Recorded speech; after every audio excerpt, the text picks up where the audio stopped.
अध्याय 4 विरोध र चुनौतीहरू। गाउँले पिङको रमाइलो सकिए पनि दीपन र सुशीलाको मनमा त्यो दिनको मिठास बाँकी थियो। तर त्यो मिठास लुकाउनु पर्थ्यो किनकि उनीहरू फरक जातका थिए। दीपन ब्राह्मणको छोरो, सुशीला मगरकी छोरी। एक साँझ दीपनले चिठी पठायो, म तँलाई मन पराउँछु भन्ने कुरा मेरो धर्मभन्दा अगाडि छ। तर डर लाग्छ, हाम्रो समाज अझै हामीलाई छुट्याउने सोचमा बाँधिएको छ। दीपन। चिठी पढेर सुशीलाको आँखाबाट आँसु झर्यो।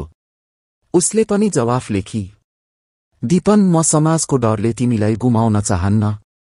म जान्दछु सजिलो हुने छैन, तर जब तिमीसँग छौ मलाई लड्ने आँट आउँछ। सुशीला।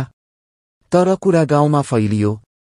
गाउँका केही ठूला मान्छेले दीपनको बाबुसँग कुरा उठाए, तपाईको छोराले जात छाड्न लागेको खबर छ। दीपनको बुबा रिसाए। उनले दीपनलाई डाँट्दै भने, हाम्रो कुलको इज्जत पानीमा हाल्न लागेको छोरो रहेछौ त। दीपन चुप लाग्यो, तर उसले आफ्नो निर्णय बदलेन। उता सुशीलाको घरमा पनि स्थिति उस्तै थियो।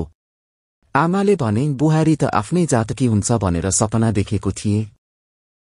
त्यस रात सुशीलाले आमाको हात समाउँदै भनिन्, आमा, म दीपनलाई मात्र होइन, उसले दिने इज्जत, माया र आत्मसम्मानलाई रोजिरहेकी छु। गाउँ दुई भागमा बाँडियो, केही परिवर्तनको पक्षमा, धेरैजसो परम्पराको पक्षमा। प्रेम अब परीक्षा बनिसकेको थियो। धन्यवाद। यसको अर्को भाग चाहनुहुन्छ भने कमेन्टमा लेख्नुहोला।